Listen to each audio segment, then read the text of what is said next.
Hey guys, I hope that you are all doing very well this week. This week I'm going to talk about anxiety because personally I have a lot of it and a long history of having it, so I feel like there's a lot to be said. I'm just going to start off giving you like a brief rundown on my expertise, okay? My qualifications to talk about this. So I used to be housebound, and that's the worst my anxiety's ever been. I left school, I effectively like dropped out when I was in year 9, and then I was like homeschooled, which you can just tell people that you're being homeschooled and they won't like fucking check you. So I was being homeschooled, and then I didn't go back to school till like the end of year 11, and I just went back to sit my GCSEs because I realised that I couldn't not. And those two and a bit years were the worst days of my entire life. I couldn't do anything. Like, I couldn't go 4 minutes away from my house because that was too far. Like, that was just out of my safe space. I was terrified of going outside. I used to write down in a little diary every single time that I left my house, because in my mind I had been like exposed to like fucking everything under the sun, like rabies, like everything. And then I knew the incubation period for about 1 million different viruses and bacteria.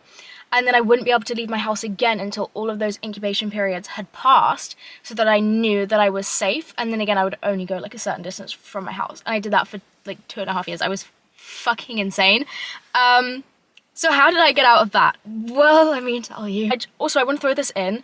I feel like a lot of people, when they hear anxiety, they think social. For me, my anxiety has or was not ever really very social. Like, I've not really had that. I don't know if I'm like autistic, but it genuinely didn't occur to me to think of what other people were perceiving me like in a social situation. It was never very social anxiety for me. It was everything else in the world that was bothering me, and I would just constantly have panic attacks. And the other day, something happened that triggered my anxiety like it has not been triggered like this in many years. And I started crying. I very rarely cry because of anxiety.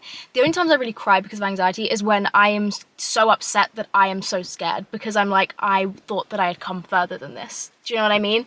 Like, I'm not an anxious crier. It's like I'm a sad crier because I'm so anxious and I'm like disappointed that I'm like that.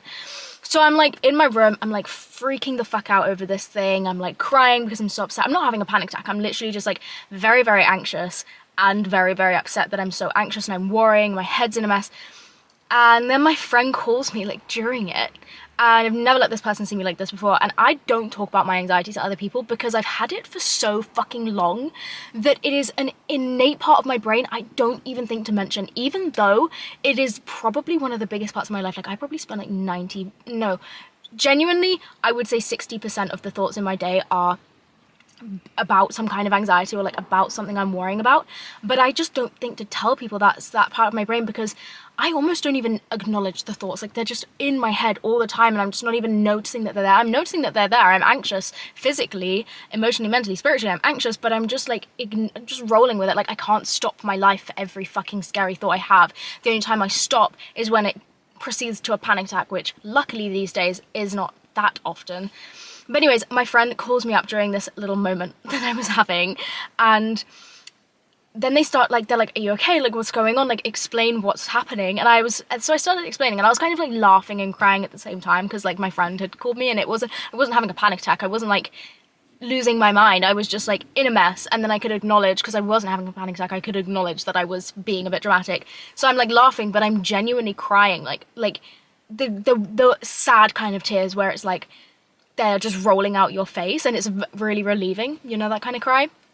It felt freaking great. So I'm crying like that, and they're like, oh my god, like, I didn't know that you were like this. And then they start Googling my disorder, and I'm like, whoa, like, this is like, you know, I've like freaked you out when you're fucking Googling shit. And they're like reading articles whilst I'm on the phone fucking crying to them about the situation I found myself in. And they're like, you're like insane. And I was like, well, that's not nice, but yeah, like, I can't hide it forever. They were so taken aback, because they are someone who's known me quite closely for quite a while, and they were like, I didn't know this was happening for you, like, this is not what I expected. And I was like, it's kind of sad that I have accepted this quality of life because I'm just not housebound, and I'm just thrilled to not be housebound. Do you know what I mean? Because when I was in that state where I just could not leave my house and I couldn't do anything, if that version of me could see me now, I know she would be so happy and so excited that I get to go out my house every day and I have such cool experiences and like I do so many things. So I'm like, no, I'm cured, I'm done, I'm fine. Like, if I'm living a normal life, if I'm able to leave my house, I don't ask for any more than that because I never thought I'd even get this far. And then I realized I've kind of settled and I'm actually not living as good as I could because I'm fucking panicking all the time. So what stopped me from being housebound was, or like having so much anxiety all the time, was literally going outside. And that sounds so stupid. When I did the thing that I was terrified of, it was horrible. Like, tense body, hyperventilating, teeth chattering. I am terrified, point blank, the entire time.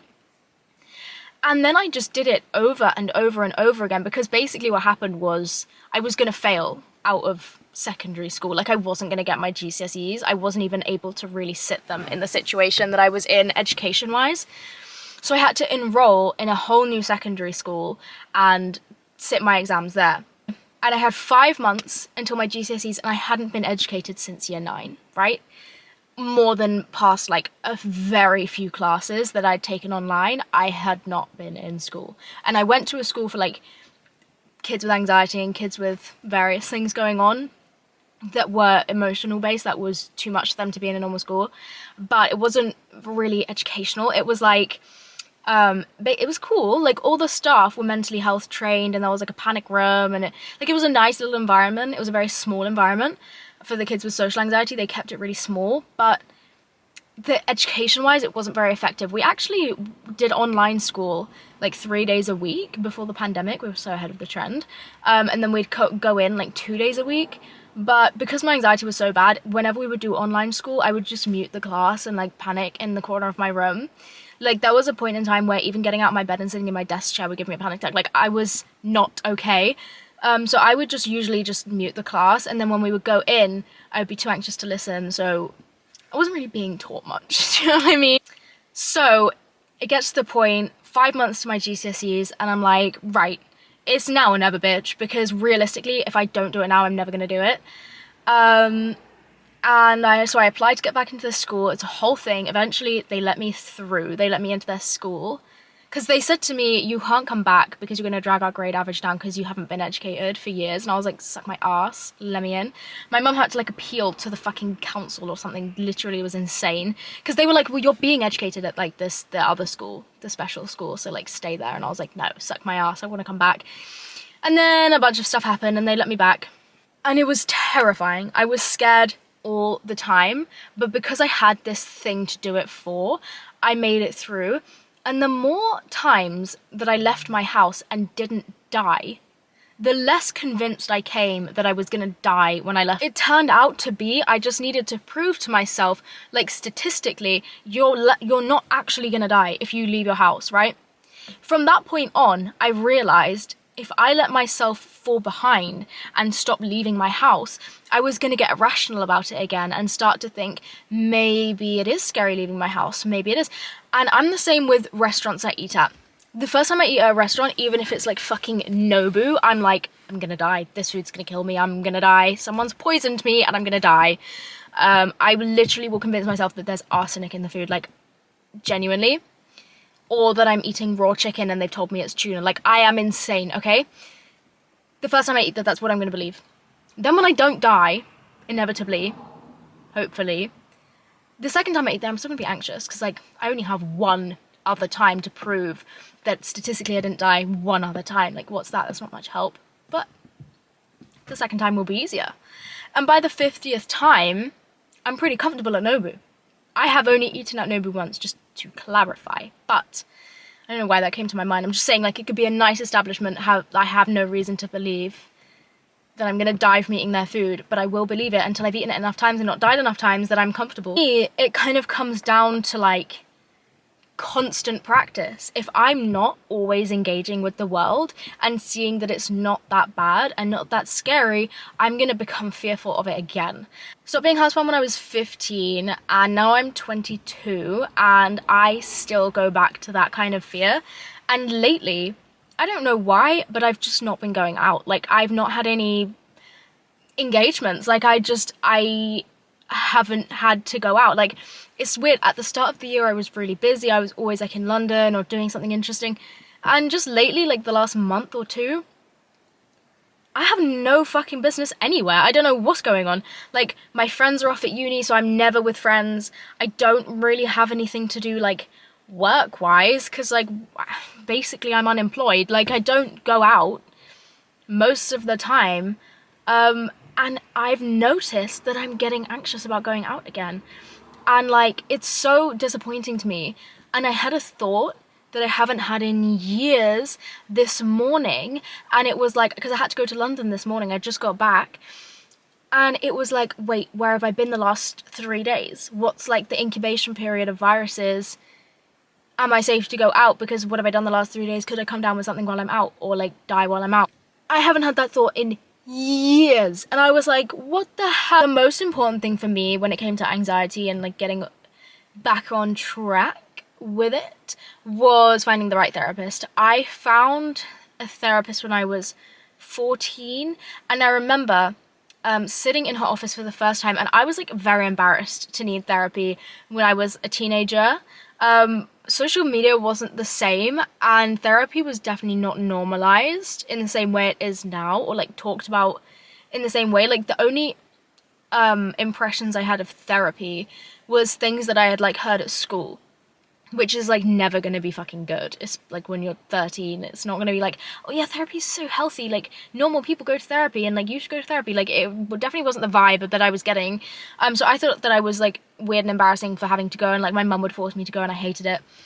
And I had had some really fucking bad therapists. Like, I'd been in CAMS for years and they'd never helped me, and I hated them, like, passionately hated them. Like, they were genuinely less skilled than the average person, less compassionate than the average person. Like, you could literally work in any other job and you have chosen therapy.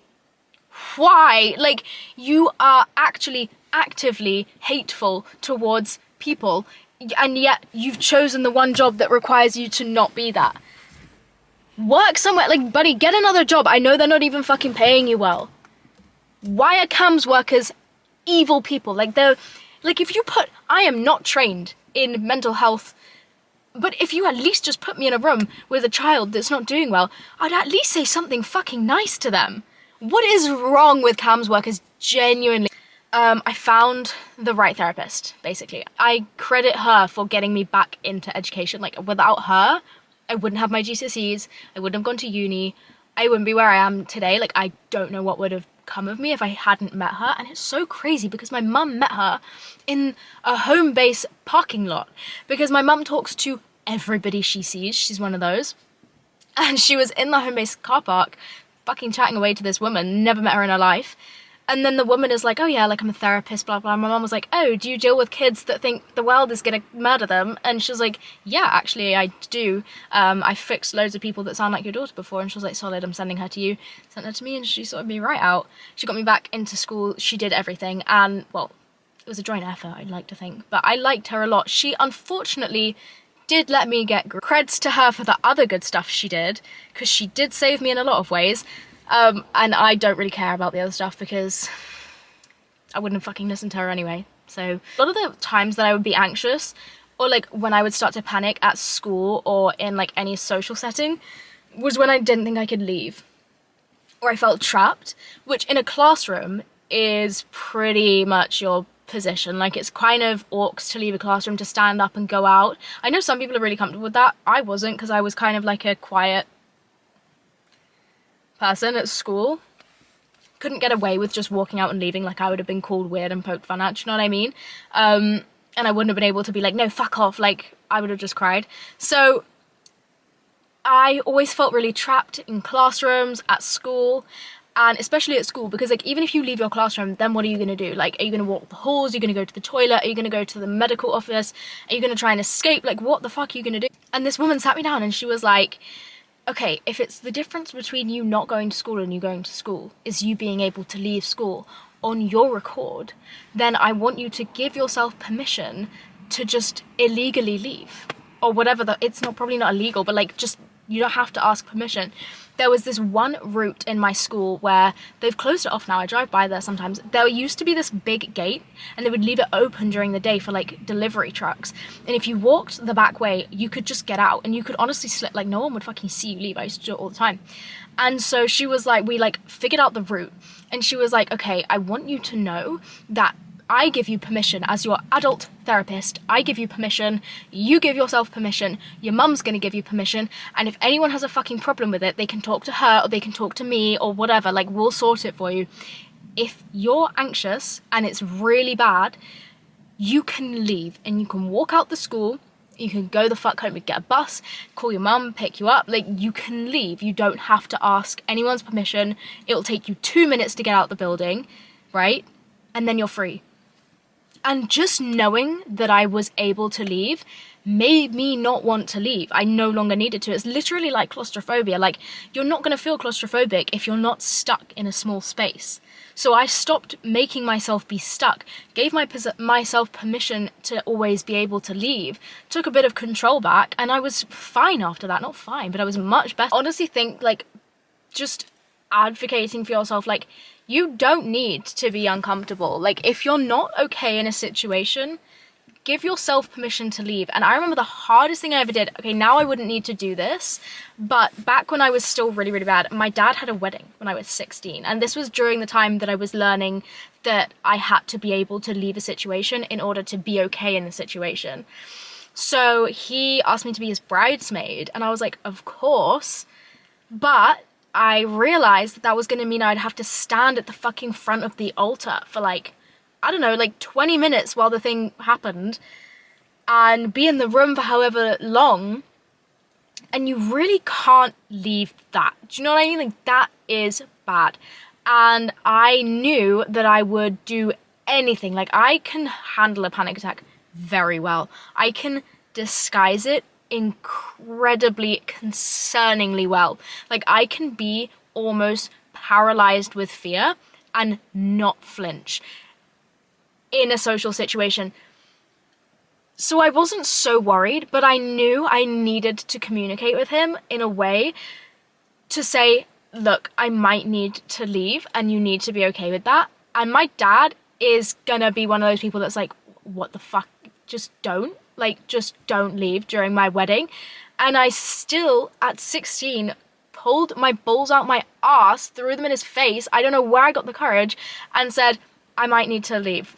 Just so you know, if I walk out the room, like, during, that's why. And I don't think he said anything. I think he was like, okay, like, whatever, like. But then it's also just, like, sometimes you just will need to leave a social situation. Like, imagine you have explosive diarrhea at a social engagement. You're not gonna fucking sit there and shit yourself. Like, you're gonna leave. And it's the same with a panic attack. Like, if you're gonna have a panic attack, go. Like, no one wants to see it. No one wants to smell the shit. Just leave. Like, take care of yourself. And no one's gonna really care what you do. Obviously, that's like an extreme example, like a wedding, but just being able to like say it and like stand up for myself and having my own back to know that anytime I'm uncomfortable, I can take care of myself made me almost never be uncomfortable, because I was like, I'm not stuck. And once I didn't feel stuck, I felt safe, and then I didn't get anxious. And then I was just pretty sound after that.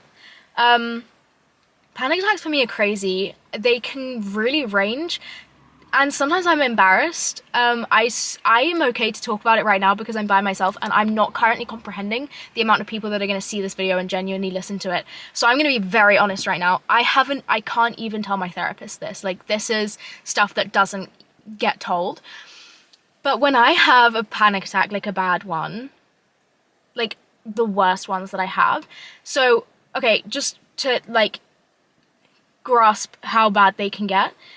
I've had panic attacks before where I have considered smashing something extremely heavy over my own head to knock myself out, because I cannot bear to exist in my body because I am that terrified of what could happen if I continue existing. That is the level of terror that I reach occasionally in my life. That has only happened to me maybe 10 times, and it's when they happen, I usually dissociate for a month or so after. Like, it's a horrible experience for me. But a more average one, a more average bad one for me would look like I'm running around. I'll usually leave my house and like walk in circles in the back garden or my driveway or something and yank pieces of my hair out and smack myself around the head a bunch. Not like in the dramatic way, but just like trying to feel something. I have almost no pain receptors when I am in that high state of adrenaline, which I think is very, very normal. Your body basically turns that off so that you can survive. One time I was walking on gravel for, I think, 30 minutes with bare feet. I was pretty much naked in quite, not a public place, but like I was at a house and I was by this like driveway and I was like pacing and like hyperventilating, genuinely terrified. It was like the middle of the night, freezing cold, middle of winter. I had no shoes, no socks, and I didn't feel a thing. I couldn't feel the cold. I wanted to feel the cold because what your body does is heat up, like to make your muscles work so that you can run from whatever danger it thinks you're in. So what I like to do is counteract all of the things that I know my body is doing. If I'm too hot, I need to cool down, which I know I am too hot, so I always seek out cold when I'm really panicking. The first things your body will shut down when you're having a panic attack as well is your digestive system, which is why most people will feel really nauseous when they have a panic attack, because it's not an essential function for your body to do. It needs to pump your heart and shoot all the blood to your muscles. It doesn't need to eat. So you'll often feel sick or like have like IBS or whatever. So sometimes I like to just jumpstart it by eating, and I think a lot of people, if they did that, they'd probably throw up. For me, I feel like it just actually like regulates me a little bit and kind of puts some of my body's energy back into my stomach. I don't know if that's like scientific, but it tends to work for me. Or drink something. And anyway, so as I was saying, I was walking around, running around, pacing around, in the middle of winter, no shoes, basically no clothes. I didn't feel anything. And then once I was calming down, I took a seat on the side of the pavement and I looked at my feet, and it, not to be graphic, it looked like someone had taken a cheese grater to my foot. Like, it was fucking disgusting. And I remember it so clearly because I had not felt a single thing on my feet. I feel so embarrassed. Like, I've never, ever, A, had a panic attack like that in front of anybody, and B, I've never talked about it before. To a friend, to a partner, to my mum, like, no one really gets to see that, because I think they'd probably put me in a ward. But that's not, like, every panic attack for me, because I have panic attacks, like, there's points in my life, like, when I was at uni, I was averaging 2 a day at one point, like, bad ones, like, you have to go outside kind of panic attacks, like terrified, like shaking, trembling, genuinely afraid.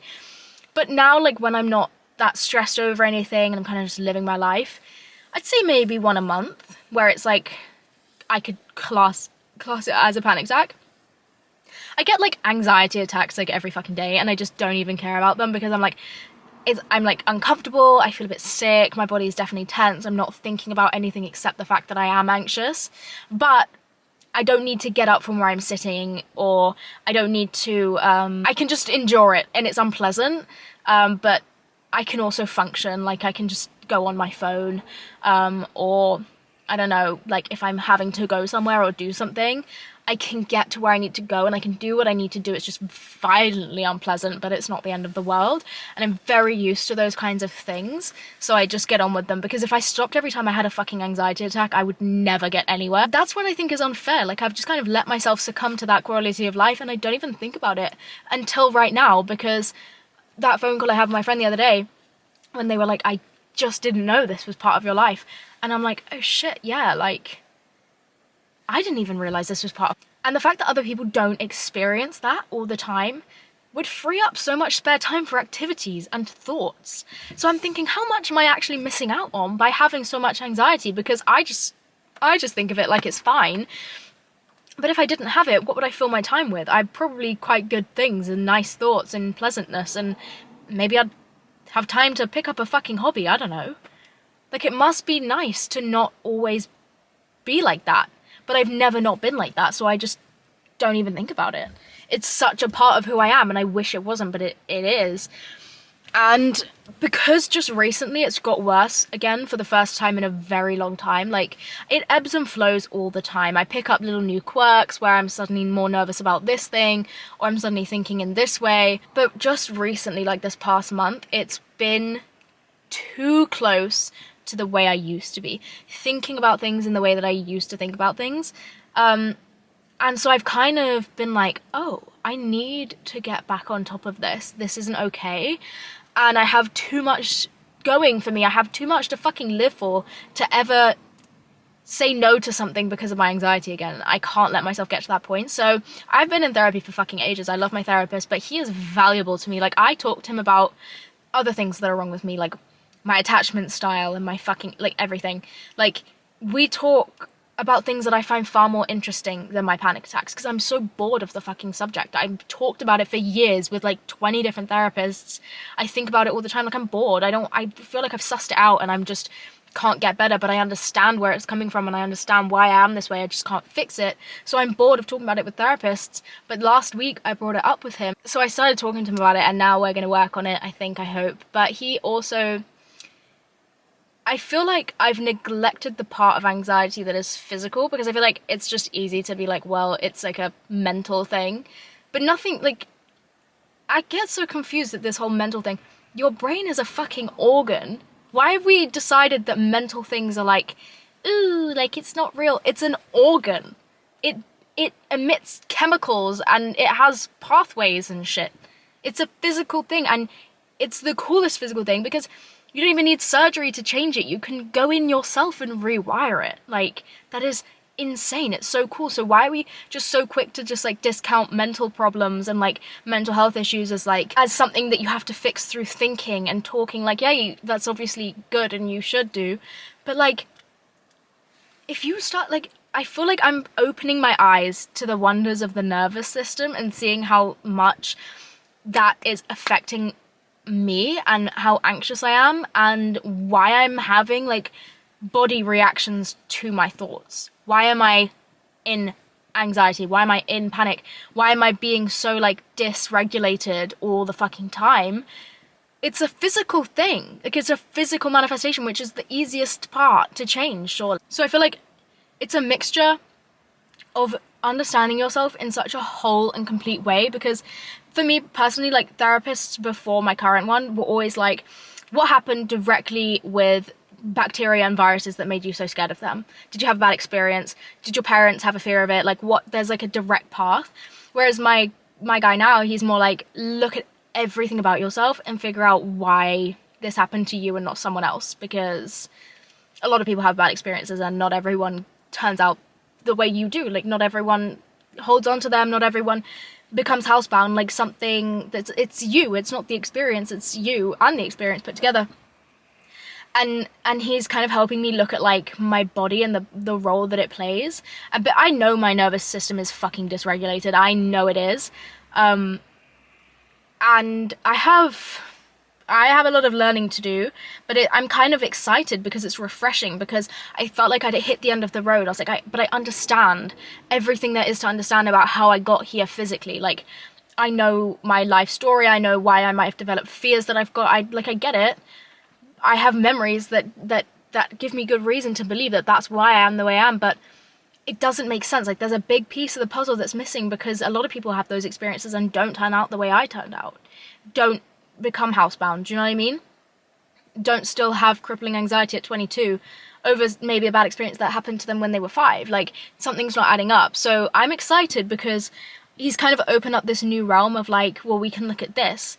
And now I feel hopeful again for the first time in maybe like 7 years, because it's something new to explore and it has so much possibility. Because like, if I've understood the mental side of it, the psychological side of it, and it's not fixed it, then the issue isn't there, is it? It's not a fucking necessarily psychological issue. Like, you can have terrifying thoughts, right? You could sit here right now and imagine a plane crashing, and you're not really gonna feel any fear. because your body hasn't given you the fear to feel. Like, thoughts aren't inherently scary. It's the way that your body reacts to thoughts that makes them scary or not. You know what I mean? So it's worth looking into. I don't know. I'll update you guys if I discover anything enlightening on the journey of figuring out my body. But also, I went to get my bloods done because I was like, do you know what, if I'm gonna do this, I might as well figure out if I have like hormonal imbalances, because I was getting acne too, and I have really, really bad periods, which have been getting worse and worse. And I was like, I feel like, also, when I was 14, I would get 2 8-day periods a month, and they were so heavy. And then when I was 15, I went on the pill, and it cleared my acne and sorted my periods out, and I've been on it ever since. And so I was like, I really should just like see what's going on with my hormones. So I went and I paid an arm and a leg at a private clinic, because I'm just not even going to burden the NHS with my hypochondria. I paid the money because I wanted it to be quick as well and relatively painless. And they took like half of the blood that I have in my body, and they ran a bunch of tests on it. And they found out that other than high cholesterol, I'm perfectly healthy and my hormones are very well in balance. The only thing is that I have polycystic ovaries, which means a few things, and it also means that my testosterone's a little bit weird. So, if you will, it's a relief to know that there's nothing intrinsically wrong with my hormones, or the hormones that are like hormony hormones. I mean, I know like everything's a hormone, right? They didn't test like my cortisol levels and shit. They just tested like testosterone and estrogen and all the other ones that I don't know the name of, but like the sexy hormones, I don't know. But they didn't test for all the stuff, so that would be interesting to see, because I feel like my cortisol levels are through the fucking roof. Yeah, I have a lot more, I guess, to say on anxiety, because so much happened and so much is still happening. I think ultimately it's a choice that I make every day, and something pissed me off actually. I was on the phone to my friend, and they were like watching me cry and sob, and they were like, you need to work on this, like you need to like be getting better. And it frustrated me, because I was like, I can't work harder than I already am. Like, everything I do is dominated by anxiety. Every time I leave my house, it is a conscious choice to make myself uncomfortable in the name of something greater for myself or for other people. Like, nothing I do is mindless. I'm always ticking and thinking and being scared and being anxious and doing it anyway. Like, the whole feel the fear and do it anyway. Like, that's me every fucking second of the day. I don't make a big deal out of it, and I don't tell people about it, because that would be even more exhausting. But then people have the nerve to be like, you need to work on this. Like, I am working on this. Me breathing is me working on this. Like, you don't fucking understand. It is exhausting. But anyways, after I slightly lashed out at my friend, I felt calmer. But it did make me realize, like, I need to work on it in a therapist's office also, because it's not fair to myself anymore. Like, it's tiring and I don't enjoy it. Like, I can't keep being like this. Like, I can, because it's not terrible. Like, it's that kind of saying, like, if the house isn't on fire, if the house isn't burning, you won't leave. And my house isn't burning, it's just very smoky and smelly. So I need to fix it. Ugh. I want to enjoy my life more than I am, and I deserve to, I reckon. So also, I need to stop wasting my therapy sessions talking about my exes, because they don't matter, and all I'm doing is avoiding my problems. Because maybe I just like the sound of my own voice. I love complaining, but not about things that genuinely affect me, because that makes me sad. So I complain about things that don't really matter. Yeah, for £60 an hour. It's quite a good rate though, isn't it? Okay, I have no more thoughts for right now. Maybe I'll have some next week. It's a miracle every time she starts. Okay, I'm gonna go home. I love you guys. Oh my god.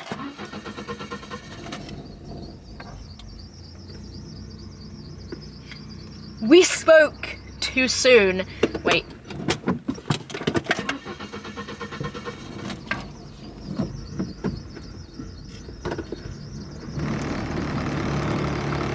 I'm going. I love you guys. Thanks for watching. Bye.